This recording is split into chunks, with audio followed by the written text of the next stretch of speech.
Թերթերի ամենաուշագրավ նորություններին ծանոթացեք մեզ հետ 5-րդ ալիքի ուղիղի եթերում օրագիրն է բարի առավոտ։ Հուլիսի 14-ին Ուկրաինայի Օդեսա քաղաքի ափերի մոտ թուրքական Ocean Maritime ընկերությանը պատկանող Atlas Bay քաղաքացիական առևտրային նավը ենթարկվել է անօդաչու թռչող սարքի արձակմանը։ Դրա մասին հայտնել են Ադրբեջանի արտաքին գործերի նախարարությունից։ Անձնակազմի 11 անդամները Ադրբեջանի Հանրապետության քաղաքացիներ են։ Ունեցած տեղեկություններով բացառությամբ նավապետի, որն Ադրբեջանի քաղաքացի է, անձնակազմի մյուս անդամները տեղափոխվել են Օդեսայի ափ։ Նրանց վիճակը գնահատվում է բավարար, քայլեր են ձեռնարկվում նավապետին որոնելու ուղղությամբ։ ԱՄՆ զինված ուժերը չորեքշաբթի գիշերը Իրանի վրա հարվածների հերթական փուլն են սկսել, հայտարարել է ԱՄՆ կենտրոնական հրամանատարությունը։ ԱՄՆ կենտրոնական հրամանատարությունն ավարտել է Իրանի վրա հարվածների հերթական փուլը, հարվածելով տասնյակ ռազմական թիրախների Հորմուզի նեղուցի իրանական ափին, ասվում է հայտարարության մեջ։ Իսկ Washington Examiner-ը տեղեկացնում է, որ Իրանը 26 օրում $6 միլիարդ նավթամթերք է արտահանել։ Առաջարկում եմ ծանոթանալ մամուլի նորություններին, որից հետո կներկայացնեմ մեր հյուրին։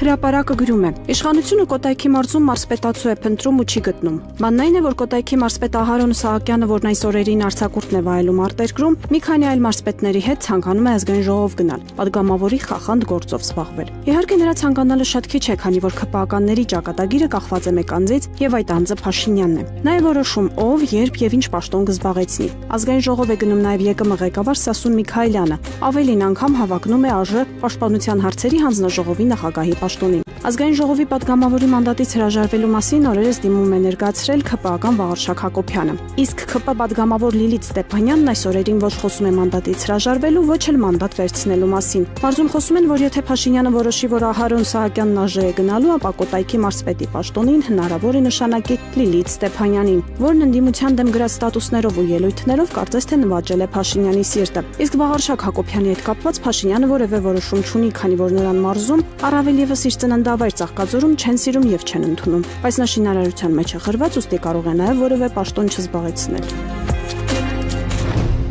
Ժողովրդի տեղեկություններով քաղաքապետարանում ակտիվ խոսակցություններ են շրջանառվում, որ առաջիկայում պաշտոնից կազատվի Նոր-Նորք վարչական շրջանի ղեկավար Մարատ Սևոյանը։ Նոր-Նորք վարչական շրջանի ղեկավարի պաշտոնում նախատեսվում է նշանակել Երևանի քաղաքապետարանի աշխատակազմի մատակարարման եւ տեխնիկական սպասարկման վարչության պետ Սևակ Մելքոնյանին։ Իդեպ Սևակ Մելքոնյանի հայրը Կարեն Մելքոնյանը Մալաթիա Սեբաստիա վարչական շրջանի ղեկավարի տեղակալն է։ Ամենայն հավանականությամբ սեփական դիմումի համաձայն պաշտոնից կազատվի նաեւ Երևանի քաղաքապետարանի աշխատակազմի գնումների վարչության պետի ժամանակավոր պաշտոնակատար Վահան Պապիկյանը։ Շրջանառվող տեղեկությունների համաձայն վերջինս նշել է, որ առողջական խնդիրների պատճառով հնարավոր է լքի համակարգը։ Հրապարակը գրում է. Հունիսի 7-ի ընտրություններին ընդառաջ իշխանությունը Հայաստան ժամանող զինծառայության տարիքի ՀՀ քաղաքացիներին հենց օդանավակայանում 25-օրյա վարչական հավաքների մասնակցելու ծանոթագրեր էր հանձնում, փորձելով կանխել արտերկրից մեր հայրենակիցների մուտքը Հայաստան եւ կասկածելով, որ գալիս են ապազգային իշխանություններին մերժելու համար։ Ընտրություններն այլևս անցյալում են, սակայն թերթի աղբյուրի փոխանցմամբ ԱԱԾ եւ ռազմական ոստիկանության աշխատակիցները մինչ օրս հերթապահում են Զվարթնոց օդանավակայանում եւ ծանոթագրեր են հանձնում անգամ մեկ շաբաթով մի քանի օրով թաղման կամ հարսանիքի ժամանող մեր հայրենակիցներին։ Եղել են դեպքեր, երբ մարդը տեղեկացրել է, որ առողջական խնդիրներ ունի, սակայն ապարդյուն տնախբյուրներից թերթը տեղեկացել է, որ պլան է դրված պոստպահողների պակաս ունեն, որը լրացնում են նման ռեյդերով դրսից եկողների հաշվին։ Դուք դիտում եք օրագիրը, այսօր մեր տաղավարում հյուրընկալել եմ պոլիտիկայի լրատվական կայքի գլխավոր խմբագիր Բորիս Մուրազին։ Պարոն Մուրազի, շնորհակալ եմ ինձ հյուրընկալվելու համար։ Պարոն Մուրազի, խորհրդարանական ընտրություններն ավարտվեցին, Նիկոլ Փաշինյանը գնացել է արձակուրդի, խուստուկ լեռն է բարձրացել, այնտեղից տեսանյութեր է հրապարակում ու զուգահեռ Գագիկ Ծառուկյանին եւ նրա ընտանիքին պատկանող ձեռնարկությունները, որոնք այս պահի դրությամբ չեն աշխատում, աշխատողները հարկադրված պարապորթի են մատնված, մարդիկ ցույց են անում, ասում են ինքը խուստուկ է բարձրացել, իսկ մենք մեր օրական հացից ենք կտրված, չենք կարողանում գումար աշխատել, ինչ է լինելու մեր վիճակը։ Ինչ սրտով է Նիկոլ Փաշինյանը խուստուկ բարձրանում, երբ ՀՀ պարտ քաղաքացիները օրական հացի խնդիրը չեն կարողանում։ Գիտեք, ես կարծում եմ Նիկոլ Փաշինյանը դա հետաքրքիր չի, մի բան է կարևոր իր համար, որ ինքը նախընտրական փուլում նման խոստում է տվել։ Ընդ որում սա եզակի խոստումներից է, որ ինքը կարող է իրագործել կարող է իրագործել եւ որևէ ջանք իրեն պետք չի պետական համակարգին ուղղակի պետք է հրահանգել իրականացնել ապօրինություններ։ Ինքը այդ ապօրինությունները խոստացել էր նախընտրական փուլում։ Դրական բան Փաշինյանի խոստումների մեջ չկար, այսինքն չկար, որ լավ ապագա եք ունենալու, հատկապես որ լավի մասով իր խոսքը դժվար թե վստահություն դեր շնչի։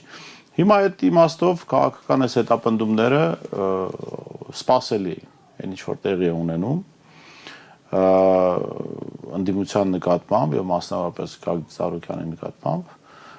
կարծում իրենք էլ պիտի սպասեին դրան, մասնավորապես Գագիկ Ծառուկյանը։ Իսկ այս բռնաճնշումների ալիքը ավելի սուր բնույթ է ստանալու, ինչ եք կարծում, որովհետև քննարկումներում ասում են, որ կոշտ հակազդեցության կարծես թե դա չի հանդիպում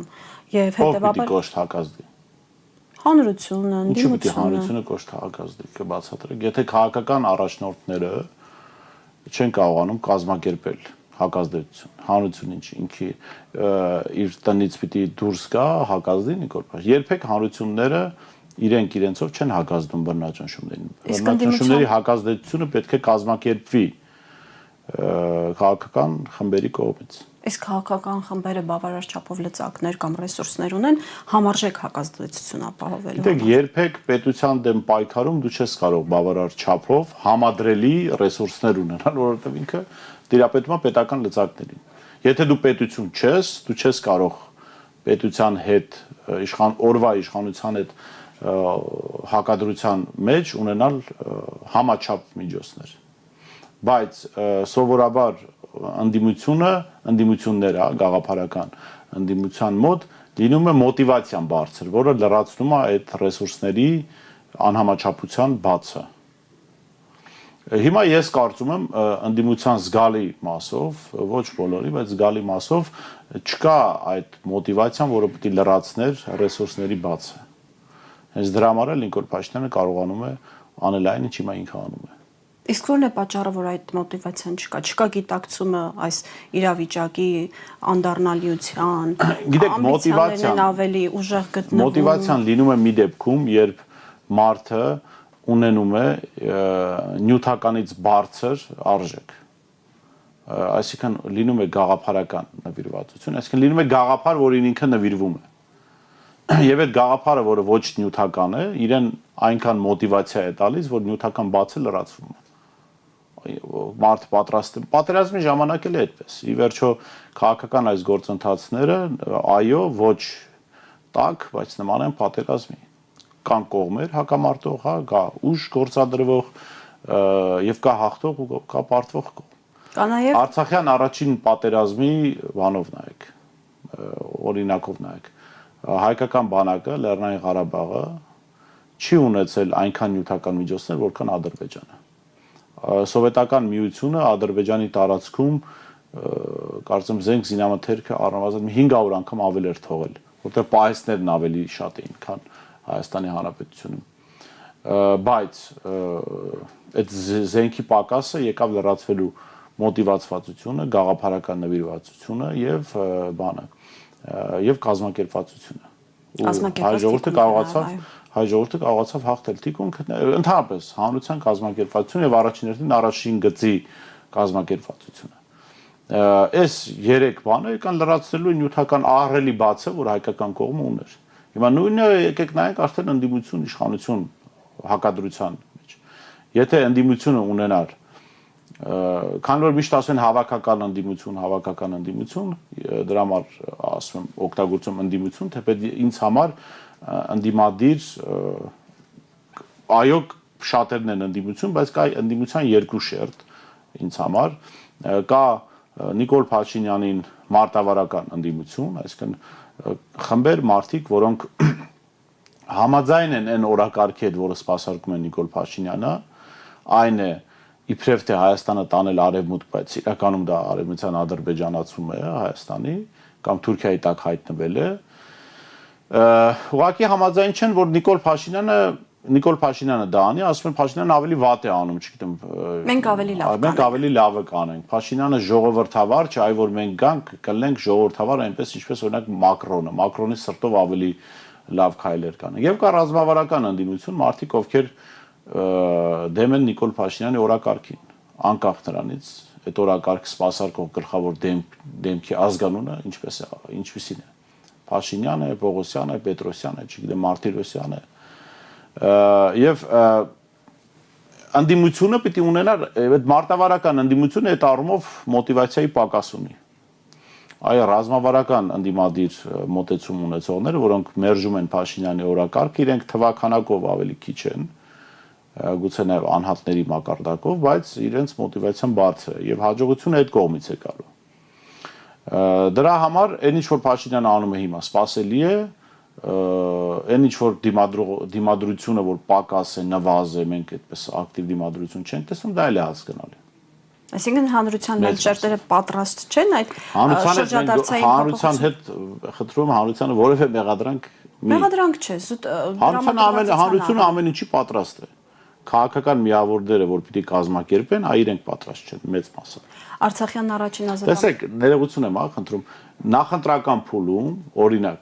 Հայաստան դաշինքը, չէ, համագործակցության առաջարկ արեց քաղաքական դաշտին։ Եվ դա մեծ մասով արձագանք չգտավ, այսինքն որևէ մեկը չարձագանքեց։ Բայց այդ համագործակցությունը ինչի էր պետք, որ հետընտրական փուլում այդ ընդդիմադիր հիմնական ուժերը ներդաշնակեցված լինեին։ Անկամ պատերազմ գնալիս, եթե որևէ մարդկանց զորահավաքով կանչում են պատերազմ, չէ, հոմի անգամից չեն տանում մարտի դաշտ։ Ներդաշնակեցման փուլ է գնում, երբ որ զորքերը ներդաշնակեցվում են, այսինքն տարբեր բնակավայրերից, տարբեր կենցաղ ունեցող մարդիկ հավաքվել են միտեղ, նախ իրանք պիտի իր անձնակազմը պիտի ներդաշնակեցվի, հետո այդ անձնակազմը հարակից անձնակազմերին պիտի ներդաշնակեցվի, ում հետ համատեղ գործողություններ են անել։ Հիմա մենք ունեինք ընդհանուր խնդիր, այն է Նիկոլ Փաշինյանին հեռացնել, Հայաստան դաշինքը հնչեցրեց ներդաշնակեցման առաջարկ, այդ առաջարկը մեծ մասով արձագանք չգտավ։ Հետո հետընտրական փուլում ասին, այ հա սխալ էր, որ չհամագործակցեցինք, այ հիմա կհամագործակցենք։ Հիմա ընտրական process-ի առումով գնացքը ուշ չի երբեք, ընտրական process-ի մասով գնացքը գնացել է, հիմա նոր բան պետք է մտածել։ Բայց նոր բան։ Բայց շատ ավելի թույլ դիրքերից ընդդիմության համար։ Դու ամեն անգամ երբ որ պարտվում ես, ավելի թույլ դիրքերից ես հանդես գալիս, որովհետև հանրության մոտ վստահության ճգնաժամ է առաջանում։ Հանրությունը փոփոխությունների պատրաստ է, հանրությունը այլ բան է, որ փոփոխությունները կոնկրետ ուժերի հետ արդեն չի ասոցացնում։ Հենց սկսեց ասոցացնել, այդ ուժը կմեծանա, իշխանությունը կզգա դա։ Հանրությունը միշտ պատրաստ է այդ փոփոխությանը, որովհետև այո, մարդիկ ի վերջո ընտրության արդյունքը ինչ է ցույց տվել։ Մարդկանց 50+% դեմ է Նիկոլ Փաշինյանին։ Այդ մարդիկ հոդս չեն ցնդել, այդ մարդիկ չեն դարձել նիկոլական, այդ մարդիկ չեն համարում, որ Նիկոլ Փաշինյանը լավ քաղաքականություն է, այդ մարդիկ շարունակ 50+% Հայաստանի բնակության շարունակում է կարծել, որ Նիկոլ Փաշինյանը պետք է հեռացնել։ Դե փորձագետները կասկածի տակ են դնում նաև ստացած 49%-ն էլ թե ինչպես է ստացել։ Ես ասացի 50+, չասեցի ինչքան պլյուս։ Այդ շատ կարևոր դիտարկում եք անում, որովհետև այո, ես էլ կարծում եմ, որ Փաշինյանը 50- արձանագրված է, բայց դա այն մինուսը չի ինչքան պաշտոնական թվերն են, թե որքան է մինուս, դա ցույց կտա ժամանակը։ Ես կարծում եմ մինչև -25 կարող է լինել Փաշինյանի համար։ Պարոն Նուրազե, Արցախյան առաջին ազատամարտի մասին խոսեցիք, շատ խորհրդանշական էր, որ երեկ Մանվել Գրիգորյանը գեներալ կդառներ 70 տարեկան եւ շատերը նրան համարում են Նիկոլ Փաշինյանի ռեժիմի առաջին քաղաքական զոհերից մեկը։ Այս այնուամենայնիվ ասացիք, որ ինքը խոստացել էր բռնաճնշումները, նաև ընտրարշավի ընթացքում սկսեց։ Այնուամենայնիվ մինչև ուր է սա գնալու Հայաստանի ռեսուրսը կամ հանրային ռեսուրսը, մարդկային ռեսուրսը մինչև ուր է թույլ տալու այս բռնաճնշումները, հատկապես կանանց նկատմամբ, առանձնահատուկ դաժան վերաբերմունք կա նաև կին քաղաքական գործիչների նկատմամբ։ Տեսեք, նախ հիշատակեցիք Մանվել Գրիգորյանի 70-ամյակներ։ Մանվել Գրիգորյանը ես կարծում եմ մեր ժողովրդի մեջ ամենապակաս հասկացված գործիչներից մեկն էր, հաճախ նաև անարդարացիորեն քննադատված, ինչպես նաև ժամանակը ցույց տվեց, պարզվեց այդ մարդը ոչ միտես թալանի մեջ չի եղել, ապրել է գրեթե սովորական կյանքով, բացի նրանից, որ այն վաստակը, որ ինքը ունեցել է առաջին պատերազմում, այդ վաստակը իրեն որոշակի առավելություններ է տվել, եւ դա բնական առավելություն է, հա, ասինքն այդտեղ որևէ վատ բան չկա։ Հերոսները պետք է Եվ այս իմաստով Մանվել Գրիգորյանին իրենք սկզբում 18 թվականից սկսած բարոյապես փորձեցին ոչնչացնել, բայց քանի որ իր հեղինակությունն ու վաստակը իրական էին, Հիմա արդեն դուք տեսաք երեք ինչքան հանրություններ հավաքվել, հա, եւ ինչպիսի արձագանք կար սոցիալական ցանցերում, ես կարծում եմ այդ իրական վերաբերմունքը իրեն վերադարձել է, ցավոք հետմահու, մենք էլ լրագրողներս էլ հաճախ իր նկատմամբ գուցե անարդար ենք եղել, ինչը պատահում է, բայց կարծում եմ մարդիկ պիտի վերագնահատեն մոտեցումները նաև Մանվել Գրիգորյանի մասով, հատկապես այս պատերազմի եւ պարտության իմաստով։ Գիտեք, պատերազմներում իրականում եկեք անկեղծ լինենք, չեն հաղթում սպիտակ ձեռնոցներով, չեն հաղթում կոստյում հագած սպիտակ կամ սպիտակ բոթասներով վերնաշապիկով մարդիկ, հաղթում են Մանվել Գրիգորյանի նման կոպիտ, կոշտ եւ ինչ որ իմաստով թշնամու հակառակորդի նկատմամբ դաժանություն ունեցող մարդիկ, բայց միևնույն ժամանակ ես ձեզ ասեմ Մանվել Գրիգորյանը միայն ռազմական գործիչ չէր, ես կարծում քաղաքականությունը ինքը շատերից ավելի լավ էր հասկանում, քան շատ դեմքեր, որոնք պիտի որ քաղաքականությունը հասկանան։ Ի վերջո նա հասկացել էր թուրքերի ու ադրբեջանցիների բնույթը, երեխաներին քարատող, Այո, հիմա գանք հարցի երկրորդ մասին, ասիկ ընդդիմությունը դիմադրել, չգիտեմ, հանրությունը հիասթափվել է։ Մի խոսքով, այս ամեն ինչը, գիտեք, ես էլի հանրության դաշտ չէի տանի։ Ընդդիմադիր ուժերն են պատասխանատու ստեղծված իրավիճակի համար։ Բայց այնուամենայնիվ հանրությունում էլ կան անհատներ, որոնք ընդդիմանում են Նիկոլ Փաշինյանի օրինակ զրպարտություններին, հիշում ենք, երբ նախորդ հանրական ընտրություններից հետո հայտարարեց, որ ընդդիմությանը ձայն տված ՀՀ քաղաքացիները կաշառքով են այդ ձայները տվել ու արդեն նրա դեմ դատական հայցեր են ներկայացվել։ Սոֆիա Հովսեփյանը նախկին պատգամավոր դատական հայց է ներկայացրել, Նիկոլ Փաշինյանը շտապել է նրանից առաջ ընկնել, նրա դեմ է դատական հայց ներկայացրել, 6 միլիոն դրամ է պահանջում, այնիշ Սոֆիա Հովսեփյանի հայցում դրամական փոխհատուցման պահանջ չկա, այլ քաղաքացիներ եւս դատարան հայցեր են ներկայացրել։ Մոտավոր պատկերացնել ինչ որոշում կայացնել այսօրվա դատարանը։ Բայց Նիկոլ Փաշինյանը հայցը ուզում դրամ ստանալ, այդքան դրա կարիք ունի։ Ինքը ուզում է ճնշել մարդկանց, ովքեր ճշմարտությունն իր դեմ ասում են։ Նիկոլ Փաշինյանը հայցը ըստ էության կբավարարվի, իր դեմ ներկայացված հայցերը չեն բավարարվի, ինչպես օրինակ իմ հայցը Աննա Հակոբյանի դեմ չբավարարվեց, թեպետև խայտառակ պատմություններ, այսինքն խայտառակ պատմություններ եւ մի իրավիճակ էր, երբ Աննա Հակոբյանը անցել էր թույլատրելի բոլոր սահմանները, այսինքն ցանկացած մարդու։ Այո, խայտառակ մի բան, այսինքն դատարանը որոշել է, որ դա ես չպետք է վիրավորվեմ դրանից, այսինքն ես այդ ու կինն էլ դատավոր է, դատավորն էլ կինն է, հա, եթե ես այդ կնոջ մասին այդպիսի գրառում անեմ, ինքը չի վիրավորվի արդյոք, բայց լավ, դա թողնենք մի կողմ, ապա ճակատագիրը հայտնի է։ Ձեր հարցում կար նաև քաղաքական բանտարկյալների մասին, կանանց նկատմամբ առանձնահատուկ դաշան վերաբերմունքի մասին, ես իհարկե դատապարտում եմ իմ գործընկեր Արեգնազ Մանուկյանի նկատմամբ բռնաճնշումները, բայց ինչա ստացվում, մենք փաստորեն զոհն ենք այն հասարակության, որ մենք ստեղծել ենք այս տարիներին։ Այս հասարակության մեջ չէր, խոսում էին, որ կանայք եւ տղամարդիկ նույն իրավունքները, նույն պարտականություններ ունեն, առանց տարանջատման, որ կին իր դերն ունի, տղամարդը ոչ մի առավելություն չտալով, որ ձեզ սխալ չհասկանան, չկարծեն, որ Չէ, բնական է, ասում ապօրինություն է Արեգնազ Մանուկյանի նկատմամբ եղածը, բայց ոչ թե կնոջ այս հասարակությունը ստանում է այդ արձագանքը, որովհետև նորմալ հասարակությունը, նորմալ մարդկային ընտանեկան արժեքներով առաջնորդվող հասարակություն չէր կարող կին կալանավորվել։ Ապօրինի են էլ ապօրինի չէր կարող կին կալան, բայց լիբերալ ֆաշիստական տրամադրություններ ունեցող իշխանություն եւ հասարակություն տրամադրություններ ունեցող հասարակության մեջ կանանց ձերբակալումը նորմալ է, որովհետեւ գենդերային հավասարություն է։ Դե արդեն բանակցային process-ն էլ դրա մասին խոսում։ Եթե կան տղամարդ քաղբանտարկյալներ, վստահաբար նման հասարակության մեջ լինում են նաև կին քաղբանտարկյալներ։ Սովորաբար նորմալ հասարակություններում այո կանանց նկատմամբ նորմալ, ասենք աստվածային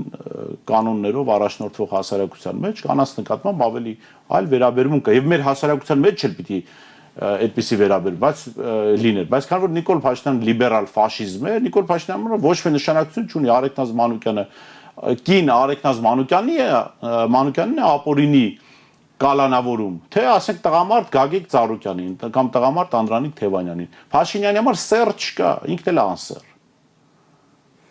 Այս իմաստով մեր հասարակությունը պետք է մտածի, արդյոք այս անսեր փիլիսոփայությամբ պիտի ապրել, որտեղ կնոջն ու տղամարդուն վերաբերվում են նույն դաժանությամբ։ Սա անսեր փիլիսոփայության հետևանք է։ Հայաստանում բնակվող կանայք մտածելու շատ բան ունեն, գոնե իրենց մասին։ Այո, որովհետև երբ խոսում են անընդհատ իբր թե գենդերային հավասարության մասին, պետք է իմանա, որ գենդերային հավասարությունը ենթադրում է նաև գենդերային հավասարություն պահել քաղաքական հետապնդումներում, որովհետև եթե հավասար ենք, բայց նորմալ հասարակությունն, որտեղ կինը առանձնահատուկ դեր ունի, չի կարող որևէ մեկը ուզենալ, որ իր մորը կալանավորեն։ Չի կարող ուզենալ, որ իր քրոջը կալանավորեն, եթե ինքը ապրում է նորմալ հասարակությունում, աստվածային կանոններով ապրող հասարակություն, եթե ինքը ապրում է անսեր փիլիսոփայության կանոններով, իր համար ինչ տարբերություն, Արեգնազ Մանուկյանն է, թե Անդրանիկ Թևանյանն է։ Եթե ապօրինի հետապնդում է, ապօրինի հետապնդում է։ Հետապնդվածերն են տարբերություն։ Եվ ինչու այդ արձագանքը հատկապես վատը չի, իսկ պիտի լիներ վատը, հատկապես Արեգնազ Մանուկյանի դեպքում, որովհետև կին է կալանավորվողը։ Եթե մեր հասարակությունը այլ որակի լիներ, պետք է էս ինչ է անում Նիկոլ Փաշինյանին։ Որովհետև գիտեք, քաղաքական հետապնդում էլ կա, այո, իմ եւ շատ այլ մարդկանց ապրելու կանոններով անթույլատրելի է կանանց նկատմամբ վերաբերվել նույն դաժանությամբ, ինչ տղամարդկանց նկատմամբ։ Եվ դաժանությամբ ընդհանրապես չպետք է վերաբերվել կանանց, բայց այն հասարակությունը, որը երազում է Նիկոլ Փաշինյանը, անսեր հասարակությունը, այդտեղ կին տղամարդ չկա։ Այդտեղ որտեղ կինը կարող է պարզվի տղամարդը, տղամարդը կարող է պարզվի կինը։ Դրա համար Նիկոլ Փաշինյանի համար տարբերություն չկա, ինքը ապօրինի, էլի եմ ասում, ապօրինի Արեգնազ Մանուկյանն է կալանավորել, թե Անդրանիկ Թևանյանն է ապօրինի կալանավորել։ Փաշինյանի համար սեր չկա։ Եվ այստեղ հասարակությունը այո մեր մտածելու տեղ ունի։ Մենք ուր ենք գնում այսպես։ Հատկապես այդ քաղաքական ապօրինի հետապնդումները խրախուսող կանեք մտածել։ Դա հատկապես, այդ մարդիկ էլ են անսեր ախր։ Այդ քաղաքական հետապնդումները խրախուսող կանայք, հատկապես կանանց կնոջ նկատմամբ հետապնդումը խրախուսող կամ արդարացնող կամ ձև տվողները, որ իբր չենք տեսնում ինչ է կատարվում, իրենք էլ են անսեր։ Իրենց համար էլ էական չի կին տղամարդ։ Այսինքն իրենց իրական էության բացահայտումն է, իլյուստրացիա է գնում հասարակության։ Ես զարմանում եմ այն ընդդիմադիր գործիչների վրա, ովքեր ասում են, բան Նիկոլ Փաշինյանը հակաժողովրդավարական է, եվրոպական արժեքներին դեմ է գնում, իբր արա Մակրոն ջան, հələ նայ ինչ է անում Նիկոլը, խնդրում ենք, դու չես տեսնում, Մակրոնը շատ լավ տեսնում է, Եվրոպան շատ լավ տեսնում է, թե ինչ է անում Նիկոլ Փաշինյանը։ Եվրոպան հենց այս պատվերն է տվել Նիկոլ Փաշինյանին։ Եվրոպայում էլ եւ Ֆրանսիայում էլ քաղաքական հետապնդման է ենթարկվում կին քաղաքական գործիչ Մարին Լեպենը։ Բայց Մակրոնը չգիտի ինչա կատարում այստեղ։ Սա իրենց պատվերն է։ Մակրոնը Ֆրանսիայի Նիկոլ Փաշինյանն է։ Դրա համար էլ դժգոհ է հասարակությունը իրենից։ Իդեպ Մարի Լեպենի շանսերը բարձր են։ Դրա համար այո, պետք է արժեքային դաշտում նայել այն ինչ որ տեղի է ունենում մեզ հետ։ Եվ պետք է հենց այդ արժեքային դաշտում գնահատականներ հնչեցնել։ Անսեր Նիկոլ Փաշինյանից, քաղաքականապես անսեր Նիկոլ Փաշինյանը կարող կենսաբանորեն ինչ որ սեր ունի։ Նիկոլ Փաշինյանից սպասելի է այս վարքագիծը, որովհետև գիտեք ցանկացած հասարակության մինչև 2018 թվականը այո ինչ որ վերաբերմունք եղել է, թեպետ այնտեղ էլ կային այս սերմերը ցանվում էին այսօրվա մինչև 18 թվականը, բայց ինչ որ առանձնահատուկ վերաբերմունք կար կանանց, որովհետև այո իրականում պետք է կանանց գոնե հայրենիախոսությունը կանանց ներկայությամբ համարվում էր դատապարտելի բան, իսկ հիմա կանանց մասնակցությամբ խրախուսվում է, եթե Պես որ սա այն ինչա սրանք այն պատուղներն են, որոնց սերմերը ցանվել են մինչև 18 թվականը։ Այսինքն խորքային պատճառները շատ խորքային են։ Պետք է հիմնովին Նիկոլ Փաշինյանը մեր հասարակության ցանած սերմերի պատուղներն են, մեր էլիտայի ցանած սերմերի պատուղն է։ Պարոն Մուրազի, Եվրամիությունից խոսեցինք, որ իրենք են աջակցում ու լեգիտիմացրել Փաշինյանի այս պահվածքը Հայաստանի ներսում։ Հայաստանը առաքելություն է գալիս Եվրամիությունից հիբրիդային պատերազմներին հակազդելու։ Շարունակվում է այդ պատերազմը հիբրիդային։ Էլ գալու է։ Այո, գալու են առաքելություն։ Կալասը հայտարարել է, որ Հայաստանն ու Մոլդովան անընդհատ ենթարկվում են այդպիսի ճնշումների, հիբրիդային ճնշումների եւ պետք է առաքելություն գա, որպեսզի Հայաստանին փրկի այդպես էլ անհայտ մնացած հիբրիդային պատերազմներից ու ճնշումներից։ Ինչ է սա ազդեցությունը մեծացնում են իրենք այստեղ։ Իդեպ նշվում էր, որ լրատվամիջոցների հրապարակումներն են ուսումնասիրելու, արգելեն տարատեսակ տեղեկատվության հրապարակումը եւ այլն։ Սա ինչ է ժողովրդավարական Սա ժողովրդավարություն է, սա այն ժողովրդավարությունն է, որը պատկերացնում է։ Սա ժողովրդավարություն է։ Այսինքն մեզ էլ են արևմուտքում է ժողովրդավարությունը, մի րոպե, արևմուտքում է ժողովրդավարությունը, չի։ Այնտեղ տեսեք հակառուսական ռոպագանդան խրախուսվում է, ռուսական մեդիաները փակված են։ Հնարավորություն չունեն աշխատելու այդ տարածաշրջաններում։ Սա ժողովրդավարություն է։ Այո, ես ասում եմ, սա ժողովրդավարությունն է, որը արևմուտքը պատկերացնում է։ Իսկ մեզ մոտ ինչ դրսևորում է ստանալու, հատկապես որ զուգահեռ են տանում Մոլդովայի հետ։ Հենց նույն դրսևորումն է ստանալու, ԶԼՄ-ների նկատմամբ այո ճնշումները մեծացվելու են, ինչ որ ապօրինի գուցե գործեր հարուցվեն, ֆինանսական ինչ որ խնդիրներ ստեղծվեն, բայց դա ի վերջո գիտեք, դա Նիկոլ Փաշինյանին չի փրկելու։ Չի փրկելու։ Հուսահատ փորձեր է անում։ Անձնապես Նիկոլ Փաշինյանին այս իրավիճակից դուրս գալու շատ քիչ հնարավորություններ կան։ Ինչու եք այդպես կարծում։ Եվ ինքն էլ լավ հասկանում, որովհետև ինքը պարտավորություններ է վերցրել, որը պետքա սպասարկի։ Նկատի ունեք Ալիևին։ Ադրբեջանը Ալիևի հիշեցրեց այդ պարտավորությունները։ Սահմանադրության փոփոխություն, տարածքների հանձնում Ադրբեջանին, որը իրանց նաև դրամի վրա արդեն ֆիքսված է։ Եվ այսպես շարունակ։ Բայց Նիկոլ Փաշինյանը իր հայտարարությամբ հայտարարեց, որ անկլավների թեմայից չենք կարող հրաժարվել, սահմանադրությունն էլ աշնանը պատրաստ կլինի։ Գիտեք, երբ հղում են անում Նիկոլ Փաշինյանի խոսքին, որ իբր Նիկոլը սենց ասեց, ես պատկերացնում եմ, ասենք Երևանյան մի հայտնի պերսոնաժ կար, երջանկահիշատակ, եթե կարելի է այդպես ասել, դա նույնն է, ինչ որ ասենք ջունգլի անուն, ասին պատվով եմ երթվում, որ այս ինչ բանը տեղի է ունեցել։ Բայց ջունգլի անուն չուներ պատիվ, ինչպես Նիկոլ Փաշինյանը չունի իր խոսքի նկատմամբ վստահություն։ Բայց Ադրբեջանի մասով իր հայտարարությունները ցավոք սրտի սովորաբար իրականություն են դառնում, պարոն Մուրադյան։ Այն պրոադրբեջանական հայտարարություն, դե դրանք արդեն հրահանգներ են Ադրբեջանից։ Գիտեք, հետաքրքիր է մի խոսք հիշեցվեց Ալիևից, կարծեմ 2024-ին էր ասել, որտեղ լրագրողը հարցնում է, որ այո, խաղաղությունը Ալիևին է հարցնում։ Այս խաղաղության ենք հասել Հայաստան ձեր եւ Փաշինյանի դիալոգի շնորհիվ բան Եվրոպայում Ալիևը շատ բաց, շատ ուղղակի գիտեք ինչ, 24 թվականի հայտարարություն ասաց, որ դա դիալոգ չէր։ Այս խաղաղությունը հաստատվել է մոնոլոգի արդյունքում։ Ես եմ խոսել, իրենք լսել են, արել են։ Եվ Ալիևը ճիշտ է ասում։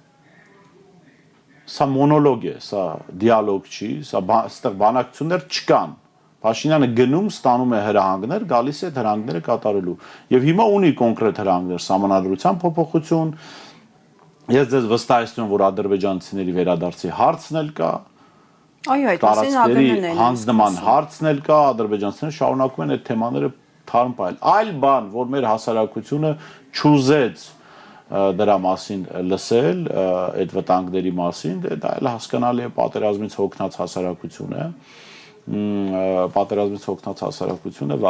վախեր կան տարբեր եւ Փաշինյանն ու իր իշխանությունը սնուցեցին այդ վախերը, բայց սա իրականությունն է եւ այս ամեն ինչը Փաշինյանը պետք է կյանքի կոչի։ Իսկ դա հեշտ չի կյանքի կոչել։ Ինչու հեշտ չի, եթե հանրությունն արդեն վախենում է պատերազմից։ Որովհետեւ հանրության մեծ մասը դեմ է, չէ՞, գիտեք, հանրության հայ ժողովրդի մասին մի խոսք կա, չէ՞, որ իրավիճակից փորձում են ելք գտնել, երբ որ դանակը ոսկորին է հասնում։ Դանակը որ ոսկորին ասում շատ ցավոտ է։ Իսկ այդ ոսկորին հասնելու կետը ոսկորի հասնելու ժամանակ արձագանքն էլ է շատ ցավոտ լինում։